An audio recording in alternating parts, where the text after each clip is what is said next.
नमस्कार, स्वागत का पीपीएस मीडिया में।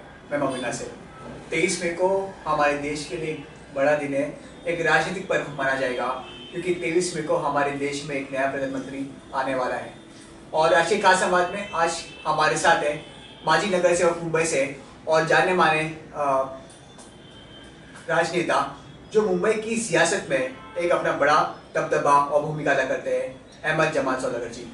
सर बहुत बहुत स्वागत है आपका। सर कल ही इलेक्शन कमीशन ऑफ इंडिया ने एक प्रेस कॉन्फ्रेंस रखा और इस प्रेस कॉन्फ्रेंस के माध्यम से उन्होंने चुनावी जो दिनांक है वो हमारी जनता के सामने रखा। सर 2019 का चुनाव को आप कैसे देखते हो? मैं आपको बताना चाहता हूं कि ये इलेक्शन जो 7 चरणों में नक्की किया है, थोड़ा लंबा सफर लिया है और थोड़ा जल्दी होना चाहिए था।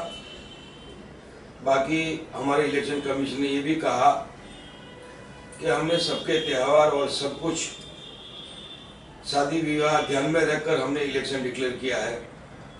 तो मैं हमारे इलेक्शन कमीशन साहब को कहना चाहता हूं कि आपने जो 7 चरणों में इलेक्शन डिक्लेयर किया है उसमें और 12 और 19 जो आते हैं उसमें रमजान मुबारक महीना आ रहा है। जब आपको मालूम है कि लोग मुश्किल से 55-60% वोटिंग करते हैं लोकसभा में, और जब रोजा रखेंगे, अक्खा दिन भूखे प्यासे रहेंगे, 15 घंटे का रोजा रहेगा, और फिर ये हम लोगों को घर घर पे जाकर उन लोगों को वोटिंग के लिए निकालना पड़ता है। अब ये रोजा रखेंगे और रात दिन का टाइम अलग हो जाता है, तो ये कैसा वोटिंग करेंगे? तो मुझे अजीबोगरीब लगता है। इसके मेरी अपील है इलेक्शन कमीशन को कि जो भी इलेक्शन आपने रमजान में किए हैं उसके सीटों बांटकर आगे के जो टर्म्स है 5 उसमें डाल देवे और इलेक्शन अच्छी तरह लोग करें। क्योंकि एक बार जो आप कहते हो कि भाई वोटिंग हमें पूरी करनी है, हमको 100% वोटिंग करनी है, तो आपने तो रमजान महीना ले लिया है, रोज उपवास रख के रोजा रख के ये वोटिंग करने को नहीं आएंगे। तो मेरी अपील है कि आप उसको पिछले जो 7 में 2 टर्म्स है उसको आगे ले ले और सीटों को एडजस्ट करें, ऐसी मेरी अपील है जी। सर जैसा भी कल हमने देखा था इलेक्शन कमीशन ने प्रेस कॉन्फ्रेंस रखा था और लगभग 7 चरणों में इलेक्शन होने जा रहा है। सर कहीं ना कहीं आपको लगता है कि जितने भी जो भाजपा की राज्य सीट है जहाँ पर बीजेपी के मुख्यमंत्री है, वो सब राज्यों का इलेक्शन जल्दी करवाना बीजेपी चाहती है, और जहाँ पर बीजेपी की सरकार नहीं है वहाँ पर इलेक्शन बहुत लेट हो रहा है। तो उसके पीछे आपको क्या लगता है, क्या कॉन्स्पिरेसी रहेगा? क्या आपको लगता है कि जो इलेक्शन कमीशन है तो बहुत सारे सवाल हमारे जो कोर्ट ऑफ जस्टिस है उस पर भी लगाए गए हैं? अभी क्या एक सवाल इलेक्शन कमीशन ऑफ इंडिया पर भी लगेगा कि बीजेपी ने इसको खरीद के रखा है? मैं आपको बताना चाहता हूं कि आपके और हमारे लिए और देश के लिए नई बात नहीं है। जिस तरह जम्मू कश्मीर के अंदर कोई सरकार नहीं है, 6 महीने के बाद इनको इलेक्शन डिक्लेयर करना था, बाकी तो अभी साथ में होना ही चाहिए। एक तो इन्होंने लेट किए हैं, जो रमजान महीने में इलेक्शन डाला है, तो इलेक्शन कमिश्नर को बात करने का और उनको साथ में लेने का है सरकार का नहीं। आपको ये भी जानकारी है कि सीबीआई को अपने कब्जे में ले लिया है, आरबीआई भी अपने कब्जे में है, और जो हमारे कोर्ट के जो जज है 135 करोड़ की जो हमारी आबादी है उनके पास जाके इंसाफ मांगते हैं। ये कोर्ट के जज जितने भी है वो हमारा इंसाफ करते हैं। बाकी हमने ये भी देखा कि चारों सुप्रीम कोर्ट के जजों को 135 करोड़ की जनता के सामने अपना इंसाफ मांगने के लिए आना पड़ा, यही सरकार में। तो ये सरकार में ये ऐसा होना मुमकिन है। तो भाइयों, ये जो हो रहा है कि सारे जितने भी स्टेट है साथ में आना चाहिए, ये नहीं कर रहे तो ये सरकार का दबाव है और ये सरकार ऐसा करती आई है। और जैसे अभी मुंबई के सभी रहवासी को पता है कि 14 फरवरी को जम्मू कश्मीर स्थित पुलवामा में एक आतंकी हमला हुआ था, और उसको लेकर सर अहमद सौदागर जी ने मलाह क्षेत्र में एक बड़ा जन आंदोलन, एक रैली वहाँ पर आयोजित किया था। सर जैसा सब इतिहासकारों हो या फिर पॉलिटिकल एनालिस्ट है, इनका कहना है कि जब जब इलेक्शन होता है तो कोई ना कोई पार्टी जो नेशनल पार्टी है वो कोई ना कोई ऐसा षड्यंत्र रचती है कि लोगों का जो माइंड है वो डाइवर्ट किया जाए और जिस दिन इलेक्शन हो तो जो पार्टी है वो सत्ता में वापस आए? आपको मैं बताऊं कि 1 साल से ऐसी चर्चाएं चल रही थी पूरे हिंदुस्तान में, क्योंकि हमारे पीएम मोदी साहब ने नोटबंदी करके जीएसटी लगा के जितने भी वादे के, चाहे 15 लाख के हो, चाहे रोजगार के वादे हो, चाहे किसानों के वादे हो, वो पूरी तरह से फेल हो चुके हैं। इसके लिए लोग चर्चा में थे और लोग चर्चा कर रहे थे कि मोदी साहब, ये बीजेपी भारतीय जनता पार्टी ऐसा कोई भी कांड खेलेंगे, चाहे मंदिर मस्जिद का हो, चाहे हिंदू मुस्लिम का दंगा हो, या कोई इस तरह का इंडिया पाकिस्तान का हो, उन्होंने जो करना था, जो खेलना था, ये पुलवामा का खेल खेल लिया। तो भाइयों, इससे सावधान रहना है। क्यों? तो भूखमरा बहुत है, रोजगारी बिल्कुल नहीं है, लोग परेशान हैं, कारखाने धंधे पूरे ठप हो चुके हैं। लोग इंतजार कर रहे हैं 3 साल से, जब नोटबंदी 2016 में हुई, जब से लेके कारोबार पूरा खलास है, लोगों को कोई चीज नहीं मिल रही है, लोग इनका जाने का इंतजार कर रहे हैं। और आप लोग ये पुलवामा ऐसे देखो, आपको मैं बताऊं कि 1947 के बाद, आजादी के बाद कांग्रेस ने बहुत बड़ी कुर्बानी दी है। कांग्रेस के टाइम में जवाहरलाल नेहरू ने आजादी की कुर्बानी दी है, इंदिरा गांधी ने ये देश में सेवा करते करते कुर्बानी दी है, राजीव गांधी ने ये मुल्क के अंदर, भारत के अंदर, देश में लोगों की सेवा करते करते इन्होंने कुर्बानी दिया है। तो राहुल भी कुर्बानी देंगे। तो मैं भाई बताऊं कि अगर इनके जासों में, अगर इनकी बातों में, भारतीय जनता पार्टी की बातों में आ गए, मोदी जी की बातों में अगर आ गए, याद रखना पूरे 5 वर्ष पछताओगे। और मैं कांग्रेस पार्टी को और राहुल गांधी को भी मैं कहना चाहता हूं कि आपको मालूम है कि मोदी जी ने खेल खेल लिया है और आप किसी से गठबंधन नहीं करते। आपकी ताकत इतनी नहीं है, आपकी शक्ति इतनी नहीं है। आप दिल्ली में जब केजरीवाल जी कह रहे 3 महीने से पीछे पड़े हैं, कांग्रेस के 20 लीडरों के साथ में मिल के बात किया कि हम तालमेल करके 4-3 सीटों का बंटवारा करके हम साथ में आकर हम मोदी को हराएंगे। और केजरीवाल ने कहा मैं किसी से गठबंधन करने वाला नहीं था, बाकी मोदी जी जिस तरीका मुझे दिल्ली में काम करने नहीं देते और देश का सत्यानाश किया है, तो मैं कोई भी कुर्बानी देने के लिए तैयार हूं। तो केजरीवाल 2 और 3 महीने से पीछे पड़े हैं। बाकी राहुल गांधी और शीला दीक्षित को लाके बोलते शीला दीक्षित मना करिए। मैं ये कहता हूं कि शीला दीक्षित 85 साल की हो गई है, उसको अडवाणी के साथ में डब्बे में डाल दो और गठबंधन कर दो। चंद्रबाबू नायडू आंध्र प्रदेश में कहते हैं हम मिलकर चुनाव लड़ेंगे, राहुल गांधी आप और आपकी पार्टी मना कर रही है। आपको मैं बताना चाहता हूं कि आप ये गठबंधन कर दो, ममता बनर्जी के साथ गठबंधन कर दो और आपको 11-12 सीट जो भी यूपी में देते हैं तो आप कर दो, आप भलाई में रहोगे। क्योंकि देश मोदी जी को भगाने की कोशिश कर रहा है और राहुल जी आप ऐसे कदम ले रहे हो कि मोदी जी नहीं हटे और राज करे वो। और आज मैं बताना चाहता हूं कि वो 23 तारीख जो रिजल्ट आएगा, आज मैं जो बोल रहा हूं वो चीज याद रखना, ये मेरी बातें तुमको याद आएंगी और ये मेरा न्यूज है, संभाल के रखना। कांग्रेस जो ये राहुल के और सबके मुंह पे मारना, अगर मेरी बात नहीं सुनी तो याद रखो बहुत पछताओगे। दूसरा मैं बताना चाहता हूँ राहुल गांधी जी को, कांग्रेस पार्टी की को मैं बताना चाहता हूँ कि आपने देखा था 75 की इमरजेंसी क्या हाल हुआ था, वो तो कुछ नहीं था। और ये इलेक्शन के बाद अगर नरेंद्र मोदी जी फिर वापिस आए ना, तो आप ऐसी इमरजेंसी में फंसोगे कि आप लोग जितने भी हो, चाहे समाजवादी, चाहे मायावती, चाहे ममता बनर्जी, या कहीं दिखोगे नहीं, ये हाल करके छोड़ेगा।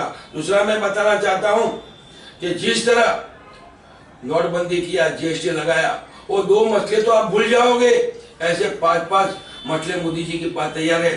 2019 में जीत के आया तो याद रखना ये ऐसा करेगा ना कि देश का सत्यानाश हो जाएगा।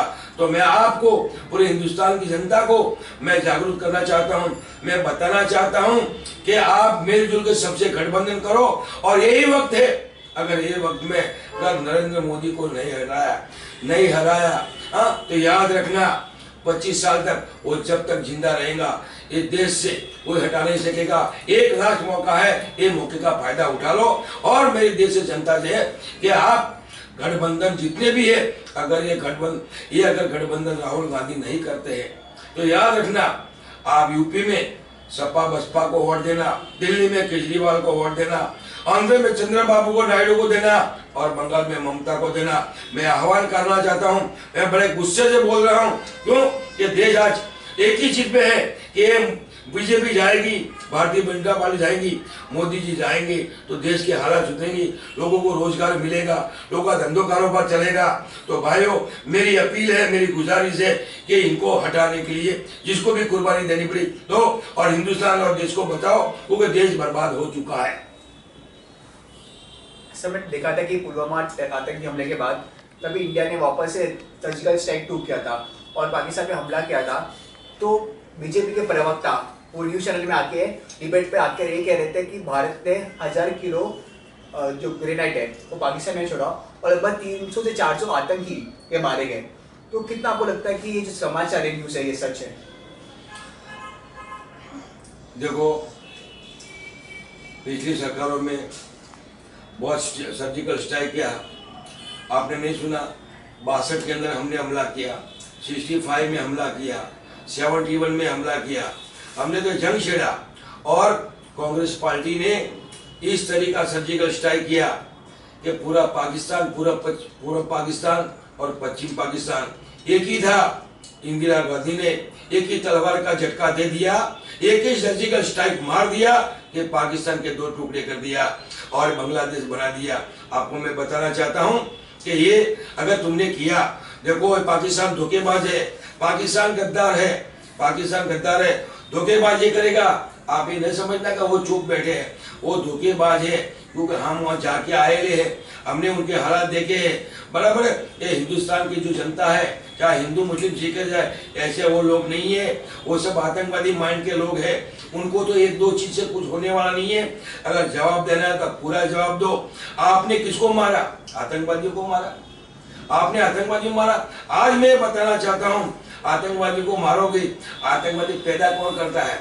आतंकवादी को उनका मतलब ISI और इनका लश्कर, इनके जवान मिलिट्री, इन लोग तो इनको पाल पोस के बड़ा करके हमारे सरहदों में घुसड़ते हैं। जब तक तुम पाकिस्तान के ऊपर हमला नहीं करोगे मजबूत, जिस तरह कांग्रेस ने किया था 71 में, ऐसा हमला करोगे तो ये पाकिस्तान मानेगा, नहीं तो हमेशा के लिए हमको यही परेशान करता रहेगा। बॉर्डर से आएगा, आतंकवादी बनाएंगे और हमारे मुल्क पर हमला करेंगे। मैं कहता हूं, एक बार जंग लड़ लो और जंग मजबूत से लड़ना होगा। ये पाकिस्तान को याद आवेगा कोई मुल्क हमको पाले पड़ा था। सर, जैसे कि आपने कहा कि अगर राहुल गांधी जी कोई भी पक्ष के साथ या फिर राजकीय पक्ष के साथ अलायंस नहीं करती है, गठबंधन नहीं करती है, तो अपनी जनता से ये अपील किया कि वो जो क्षेत्रीय पार्टी है उनको वोट करें। पर अगर तीसरा मोर्चा अगर आता है, आज अगर हम देखा जाए तो कोई भी पक्ष को बहुमत के करीब भी नहीं है कोई। तो ऐसे समय में अगर कोई भी, किसको भी बहुमत नहीं है और तीसरा मोर्चा आगे आता है सरकार बनाने के लिए, तो आपके अनुसार देश का अगला प्रधानमंत्री कौन होना चाहिए? देखो भाई, हमारी और पूरे देश की तो तमन्ना यही है कि नया प्रधानमंत्री आवे और जिस तरह हिंदुस्तान के अंदर जो भेदभाव, जो नफरत की पॉलिसी, राजनीति जो कर रहे हैं, लोगों को आज रोजगार नहीं मिल रहा है, तो पूरे देश को मैं कहूँगा कि आप लोग पछताओगे। इससे अच्छा ये है कि आप सरकार को बदलिए। सिर्फ जुमलेबाजी कर रहे हैं। मैं आपको बताना चाहता हूँ, मोदी जी से मेरी 2-4 मीटिंग हो चुकी है जब मैं नगर सेवक था, और ये जब CM थे, यही मलाड के अंदर रामलीला मैदान में हम जितने उत्तर गुजरात के रहते थे, हिंदू हो मुस्लिम हो, हम नगर सेवक हो, MLA हो, MP हो, मेरी 2-3 बार उनके साथ मीटिंग हो चुकी है, हम अच्छी तरह जानते हैं। तो भाइयों, ये जुमलेबाजी है, झूठ है। क्यों कि आपको मैं बताऊं कि तुम 100 सच के सामने इनका एक झूठ हावी हो जाता है। चाहे राफेल हो, चाहे नोटबंदी का मसला हो, कुछ भी हो, तो भाइयों इनके झांसे में मत आना। ये सिर्फ राज करने के लिए आए रहे, बाकी इनसे कुछ होने वाला नहीं है। तो मैं कहूंगा कि हम सब मिलके नई सरकार को बनाएंगे, नए प्रधानमंत्री को चुन के लाएंगे। ये मेरी आपसे अपील है। सर, जैसा 2014 में जनरल इलेक्शन था, तो हर पार्टी ने अपना अपना घोषणा पत्र देश के सामने रखा था, और तभी बीजेपी का हम घोषणा पत्र पढ़ते हैं तो उसमें GST का और नोटबंदी का जरा भी जिक्र नहीं था। तो इस बार भी अगर तभी बीजेपी अपना घोषणा पत्र लॉन्च करेगी और बड़े बड़े मुद्दे वो छुपा कर रखेगी, तो तो इसके लिए आप जनता तक क्या आह्वान रहेगा, आपका क्या संदेश रहेगा कि ऐसे जो जुमलेबाजी है और ऐसे कॉन्स्पिरेसी, जो क्रिमिनल कॉन्स्पिरेसी बीजेपी दावा करती है, तो इस पर आपका क्या संदेश हमारे देशवासियों के लिए? देखो, मैं आपको बताऊं, ये नोटबंदी जो जीएसटी लगाया है, आज हर साल 2 करोड़ युवाओं को रोजगार देना था। किसान कितने आत्महत्याएं की, कितने परेशान है। ये कोई इलेक्शन में कुछ नहीं आने वाला, सिर्फ हिंदू मुस्लिम आने वाला है। और ये सिर्फ पुलवामा और हमने स्ट्राइक किया, हमने ये किया, और कुछ आपको मिलने वाला नहीं है मेरे भाइयों। तो मैं एक बोलता हूं कि हम सबको मिलके देश को बचाना है।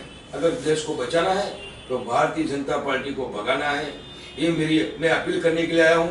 और फिर कांग्रेस राहुल गांधी से और हमारे जो गुजरात के भी लीडर, जो हमारी सीट से जो वडगाम तालुका से जो जिग्नेश मेवाणी आमदार जो हमारे हैं, और हमारे पूर्व एमपी पार्लियामेंट हमारे जगदीश ठाकुर से भी मैं अपील करता हूं कि मेरी बात आप तक जरूर पहुंचेंगी। व्हाट्सएप के जरिए या मीडिया के जरिए आप राहुल गांधी को ये मेरी आवाज और मेरी बात है गठबंधन की, तालमेल की, आप लोग पहुंचाओगे। मैं ऐसी अपील करता हूं, और गठबंधन करके आएंगे तो मोदी जी को रोकने की ताकत है, वरना तो इनकी सरकार फिर आएगी। इसके लिए मैं कहता हूं कि मैं जो भी कहा है बहुत सोच समझ के कहा है, और मेरी अपील है कि आप लोग, मैंने जितनी भी बातें बताई देश की भलाई के लिए, आपको मिलके भारतीय जनता पार्टी को उखाड़ के फेंकना है। और कांग्रेस और जितनी गठबंधन की पार्टियों है, सैकड़ों जितनी पार्टियां है, उनमें से हम राहुल गांधी बने। और मैं तो राहुल गांधी को ये भी अपील करूंगा कि हो सके तो पंजाब से हमारे मनमोहन सिंह, जो हमारे 10 साल तक हमारे प्राइम मिनिस्टर रहे, मैं तो ये कहता हूं कि एक बार वो कह दे राहुल गांधी कि हमारे ये 5 साल तक मनमोहन जी रहेंगे, उसके बाद मैं सब कुछ इसमें तैयारी करूंगा, तो मैं सबसे अच्छा ही रहेगा। तो मैं जो बोल रहा हूँ पूरा हिंदुस्तान की 135 करोड़ की जनता के लिए बोल रहा हूँ, क्योंकि 90 करोड़ लोग वोट करने वाले हैं। 135 बाकी 90 करोड़ जो है जो वोट करते हैं, और जो बाकी 45 करोड़ जो है वो अभी मतलब में 18 साल के अंडर में है। तो भाइयों, ये मेरी अपील सुनना और देश को बचाना आपका और मेरा काम है। भैया, नरेंद्र मोदी जी वापस से प्रधानमंत्री पोस्ट से लड़ने वाले हैं। सर, जैसा हमने देखा है कि जो पाकिस्तान के प्राइम मिनिस्टर थे, उन्होंने करप्शन किया और वो आज जेल के पीछे है। सेम बांग्लादेश की जो राष्ट्रपति थी, उन्होंने भी करप्शन किया, जो जेल के पीछे है। तो भारत में सर ऐसे कानून क्यों नहीं है जहाँ पर हमारे होम मिनिस्टर हो या फिर तमाम मिनिस्टर हो या फिर हमारे स्वयं राष्ट्रपति या फिर प्रधानमंत्री, अगर इन्होंने घोटाला किया है, इन्होंने अगर करप्शन किया है, तो क्यों उनको सजा नहीं मिलती है, बल्कि एक आम जनता को ही सजा मिलती है? देखो, सजा जो भी है गरीब जनता के लिए है। आज मैं इतना बोलूँ कि जितने बड़े गुनहगार है आज सत्ता पे ही है, चाहे कोई भी पार्टी में रहने दो, जो सत्ता कर रहे गुनहगारी है। आपको मैं बताऊं, योगी जी 10 से 12 केस है उनके ऊपर, और 5-6 तो बहुत हाई लेवल के केस है उनके ऊपर। आज सीएम चीफ मिनिस्टर है। केशव प्रसाद मौर्य, उनके ऊपर 8 से 10 केस है, वो भी 4 केस तो बहुत भारी भयंकर है, जिनकी बेल नहीं होनी चाहिए। आज वो हमारे देश के राज कर रहे हैं। तो आपको मैं बताऊं, नवाज शरीफ ने गुनाह किया, वहां के जज ने, पाकिस्तान की सरकार ने मिलकर उनको जेल में डाल दिया। खालिदा जिया ने करप्ट किया, वहाँ बांग्लादेश की शेख हसीना ने और हमारे जजों ने फैसला करके उनको जेल में डाल दिया। और हमारे हिंदुस्तान में कैसा है, हमारे जज थे लोया साहब, आज इनको यही हमारी सरकार में उनको ऊपर पहुंचा दिया। हमारी सरकार क्या कर रही है? तो आपको मैं बताना चाहता हूं कि मुझे तो इस सरकार से इंसाफ और फैसले की कोई उम्मीद नहीं है। तो मैं अपील फिर से करूंगा कि आप लोग भारतीय जनता पार्टी को हटाकर सेकुलर पार्टियों को वोट देकर आप नई सरकार, नया प्रधानमंत्री बनाओगे, ऐसी आशा और उम्मीद के साथ में अपनी बात खत्म करता हूँ। धन्यवाद सर कि आपके कीमती समय दिया।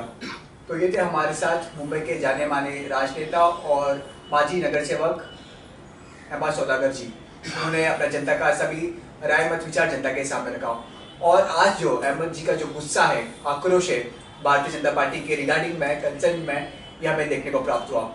उन्होंने इस एक्सक्लूसिव इंटरव्यू में ये जनता से, हमारे जो 90 करोड़ जनता जो आने वाले आम चुनाव में मत करने जाने वाली है, उनसे साफ साफ आह्वान किया है, संदेश दिया है कि वो बीजेपी को वोट ना करें।